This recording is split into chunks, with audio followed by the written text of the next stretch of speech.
Hey divas, welcome back to my channel. So today I'm going to be showing you guys how I make my blonde wigs. So I'm going to be going straight into this video.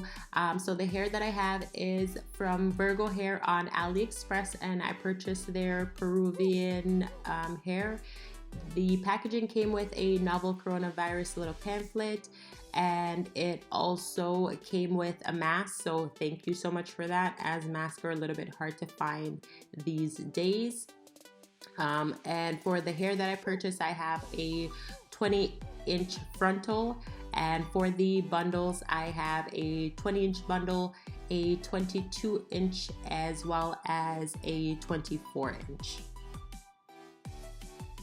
For the supplies that you're gonna need, I have a auburn wig cap that I was able to find. You're also gonna need some beige thread or whatever thread that you have at home. You're gonna need some T-pins to hold the hair down, as well as you need some C needles or curved needles, whichever one works best for you. You're gonna need some scissors, as well as some clips. I have the plastic clips, as well as I have some of the little metal clips for some of the smaller areas. Okay, so I'm just gonna start by putting my wig cap on. And what I do, as soon as I place the wig cap down, I just want to make sure that it's in the correct place. It's in the center of where it needs to be. I have one T-pin in the middle, and as well I put two of the T-pins on the sides. And for the back as well, I make sure where that little V comes down, it's flush with that little middle line.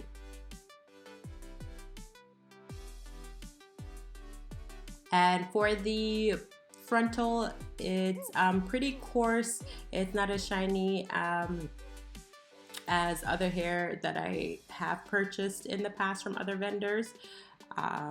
And also, please forgive the setup of my camera. I was trying to make sure I got a good angle so that way you're able to see everything that I was doing, but in turn it kind of made me look really awkward when I was making this wig. So as I'm laying the wig down, I'm just trying to make sure that there is at least an inch to an inch and a half of space from where the cap and the hair starts on the frontal. So you see me pulling it down a little bit more. So as soon as I have it in the correct place that I think that's perfect for me, I'm gonna go ahead and place my pins. So I just place one pin on each side. And with this part, you really want to just take your time and just make sure that the placement is correct, as this is what is really going to be framing your face. So if the lace is not laid, or the frontal is not laid down properly, it's going to throw everything else off, to be honest. So I'm just coming in a little bit closer just so you can see the space that's between the cap and the frontal. I know other people, do make their wigs different ways as well. So whatever works for you. This has been what I've been using for people that have made their wigs in the past, and as well for myself. That's the same technique that I use. So I'm just also putting a pin in the middle at the top as well. So I'm just gonna add a few more pins, and then I'm just gonna braid the hair just to secure it and get it out of the way. Once I secure the hair, I'm gonna go in with my little metal clips as well, just to make sure the little tiny flyaways are also not in the way. So again, I'm just showing you the space that's at the front of the cap, and that space is also on the sides as well, and that's gonna give you a perfect lay. I kid you not, I promise you. So what I'm gonna do now, I'm gonna start off by sewing the frontal down. So once the frontal is all laid and everything, there should be some space in the front, and that's kind of how you'll know that you've done it correctly, when it looks awkward in the front. So never mind, it's not supposed to look flush or anything like that. You want to make sure as well that you thread as many of your needles as possible. That will also help you with time to go faster as well. So now I'm going to start off by sewing down the first half of the frontal. So in sewing it down, you just want to try to get it as close as possible, just so that way everything just kind of stayed together, because I've made the mistake of actually cutting where the lace and where the frontal and the little cap meets, and that's just kind of ruined everything for my actual wig. So at least if the actual stitches are tighter together, even if by sheer chance you've happened to cut it, or over time it starts like wearing out, it won't like kind of unravel in that particular area. Also, if you notice, I actually started sewing down my 24-inch bundle before I actually started sewing down my frontal, so that's why you see me connecting the two threads together there, but it doesn't make a huge difference at all. I could have started over, but because of where I got to and it was the first track that I laid down, that's why I didn't bother just removing that particular first track. So I'm just now doing the second side, just sewing that down. And again, with the track that's in the back, I'm gonna be inserting the clip of when I first started laying that track down as well, so that way you can see what step you take once you're putting in your first track. So here I am now. I'm gonna start with the 24-inch bundle.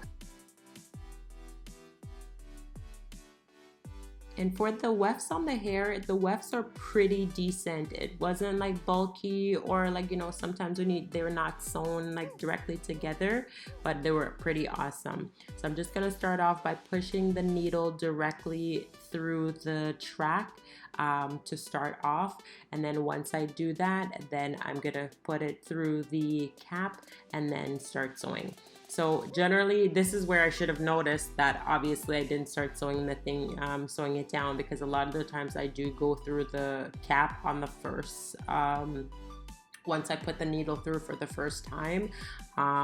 But at this point, I didn't do that, and I ended up going back and just tying that needle or tying both of the threads together, so that helped with keeping everything secure. But honestly, I really just wanted to be as transparent as possible, because a lot of people may not show you their mistakes, but I just want to show you what initially happened when I started off making this. But this doesn't take away from the quality of the actual wig making, well, in my opinion.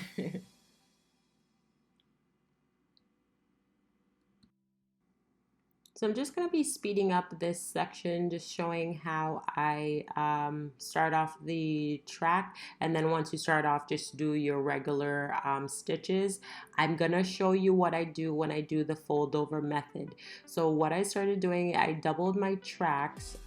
For the first bundle, it's all going to be doubled, and what I did as well, I made the spacing on the first bundle really wide, because if you don't make that, or what I personally notice, if I don't make the bundles wide or make the tracks wide and I double the weft, what I notice is when I have my wig on, there's so much weight at the back of the wig that sometimes it slips off my head. So if I'm gonna be doubling the tracks in the back, I make sure that my spacing is a little bit wider for that section, if that makes sense to you. And I'll show you that on the cap so you have an idea of what that looks like.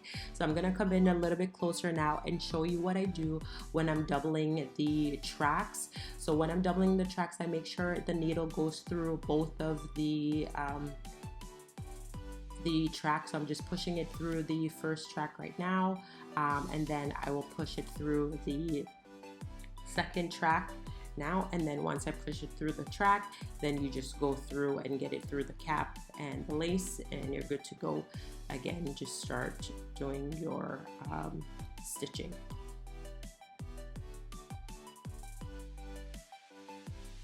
And once you go through the track once, you don't need to go through the track again. You can just start doing your regular stitches.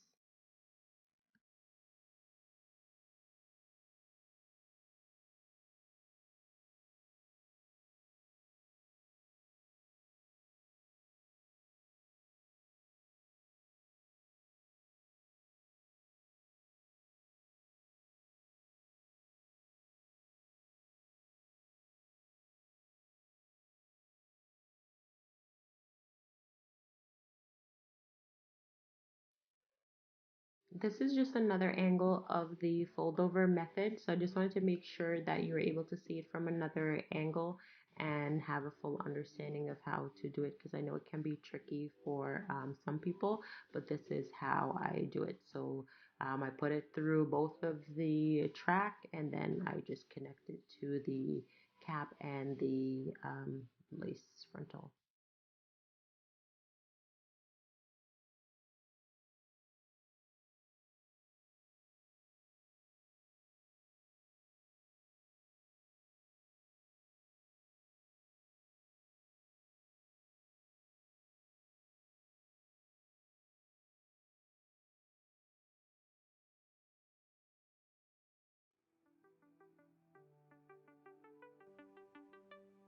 Okay, perfect. So I've completely laid down the 24 inches.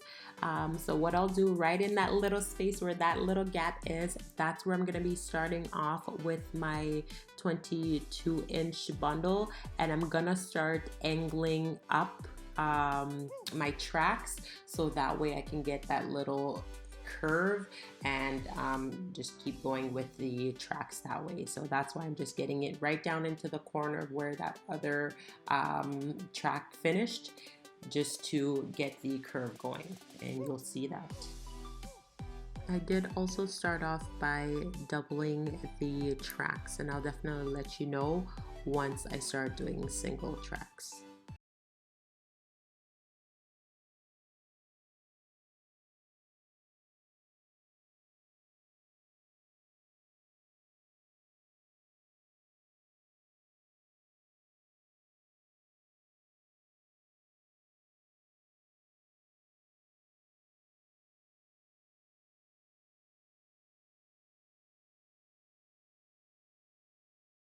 So at this point, I'm just doing a rough little measurement of how much hair I have left, and I'm gonna show you again the fold over method. I really want to make sure you get the fold over method if indeed you have any questions.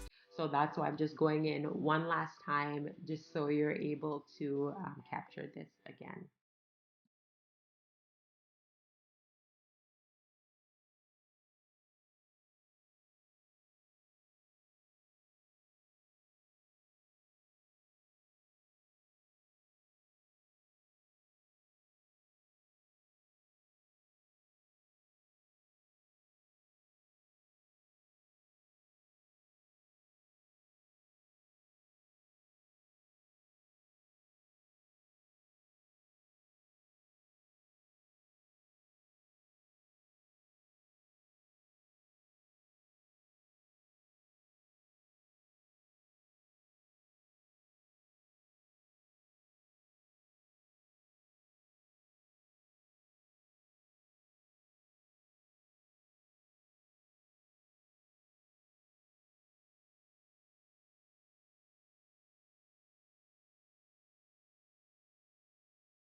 So at this point, I've doubled the tracks up until the middle. So I'm now just cutting the inside piece of the double wefting, and then I'm gonna just do the fold over method, and then that next track is just gonna be a single wefted.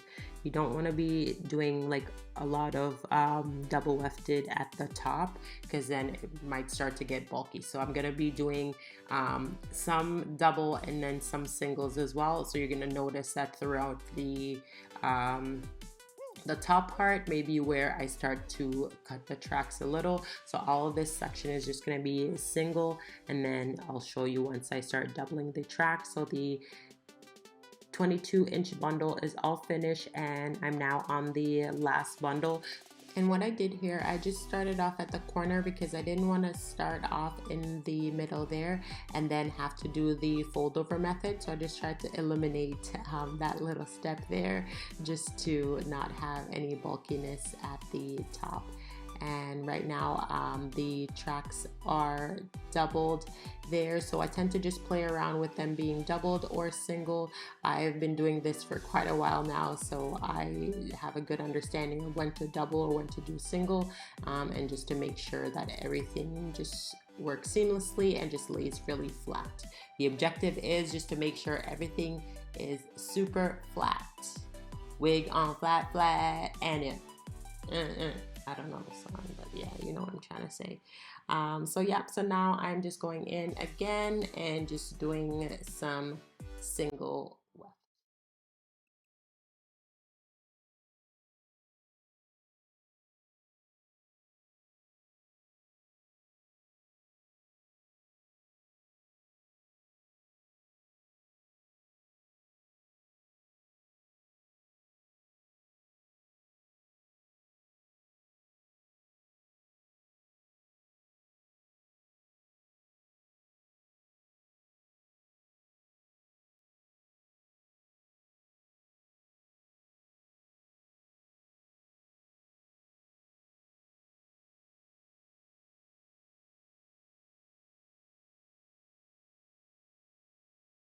I'm just gonna slow the clip down just so you can see exactly how I finish off the top part of the wig.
That's all the hair I have left. So what I'm gonna do, I'm gonna sew a piece right across the top of where the bundles and the lace front meet.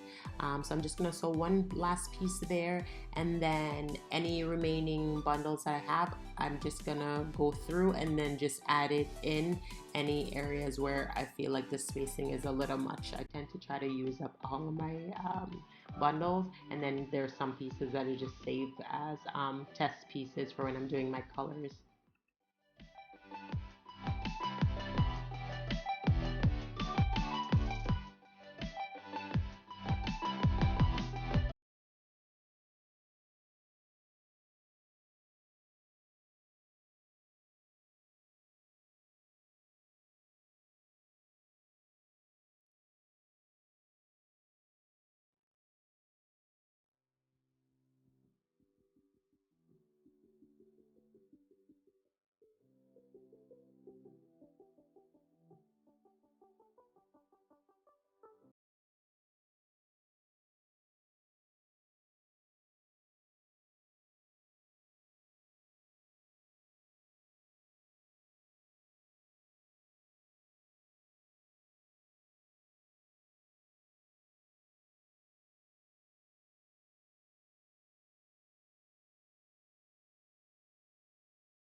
So there you have it, guys. She is all done. It really didn't take me that long to make this wig, but as I said, recording for the first time this wig process was a little awkward for me, so I hope I was able to capture all the important details for all my beginners. And if there's any tips that you want to share with me, because this is just my own way of doing it, so if there's any tips that you want to share with me as well, be sure to just leave that in the comments. I'm just pulling out the hair just to see how everything meshed together.